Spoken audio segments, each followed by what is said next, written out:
What's up YouTube, welcome back to MMOSWORLD. We're bringing you another recap of all the major MMO news that happened throughout the week, so sit tight and soak it in. We're starting the news this week with Bungie and Destiny 2. In a shock announcement only a couple of hours ago, Activision has revealed that they are ending its partnership with Bungie, the makers of the Destiny franchise. However, Bungie will still retain full control of the MMO co-op shooter moving forward. Activision has released a statement on the matter saying that Bungie will now assume full publishing rights and responsibilities for the Destiny franchise, while Activision themselves will increase its focus on owned IP and other projects. So this is a really interesting time for Bungie and Destiny as a franchise, because what happens now that Activision is no longer involved? For players wondering if the game will still be on Battle.net, Blizzard has came out and said yes, Destiny 2 will still be on Battle.net for the foreseeable future, and for the game itself, the 2019 content roadmap will go on as planned, so we'll keep you updated if anything changes. Moving on now to the MMORPG landscape, Elder Scrolls Online has had a very interesting week. First off, with a teaser that a new chapter elsewhere and a new class Necromancer is coming to the game. They will have a live stream on January 15th to confirm these details. They also brought back the Mid-Year Mayhem PvP event, which begins on January the 10th, Thursday, and it will run until January 21st. So players looking to get bonus rewards in PvP from Cyrodiil and Battlegrounds and Imperial City, you can now do so. Moving on now, Pearl Abyss has also announced at the start of the week that Black Desert is now available for pre-order for the Xbox One. BDO will launch on the Xbox One on March the 4th, of course, and players interested in earning exclusive rewards can buy any of the pre-order packs. The standard will cost about 30 USD, the deluxe edition 50 USD, and the ultimate edition at $100. Wow, that's pretty pricey.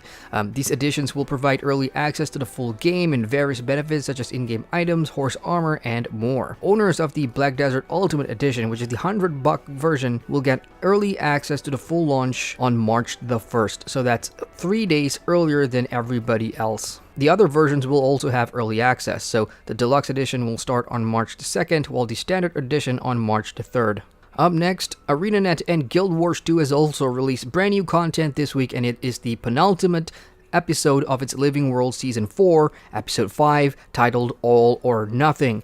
In this episode, there's brand new content including a new fractal called Siren's Reef, a brand new map, Thunderhead Peaks, with new map content and meta events, and of course, a continuation of the story, which is pretty great. We've already played it. There's a new legendary longbow called Faris that looks pretty awesome, in addition to a new Mount Mastery Bond of Faith. As for the map meta itself, there's a new collection. It's called the Dragon's Blood Weapon Set, and you can expect to be doing some grind for it because these weapons will take a long time to unlock. So if you have not logged into Guild Wars 2 recently, log in to get this episode for free. And before we forget, the Path of Fire expansion is also 50% off, and you can click our sponsor link in the description box below to get your copy today. And finally this week, some feel-good news from Old School RuneScape. Old School RuneScape has turned 18 years old. It is the 18th anniversary of Old School RuneScape this month, and developers Yagax has shared some great news. Firstly, that the game has over 5 million installs across devices. That's not all. The successful launch of Old School RuneScape on mobile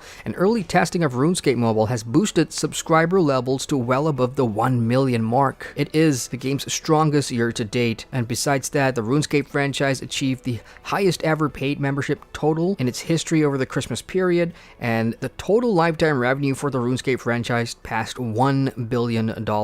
So that's very good news for RuneScape in general, and we can't wait to see what else is going to happen to this classic game that seems to be living on for a long time to come. And that wraps up our MMO news recap for the week. For more news as it happens, head on over to our website at MMOSWorld.com. Don't forget to like the video and subscribe to the channel for more MMO vids. As ever, I'm Adrian from MMOSWorld, signing out.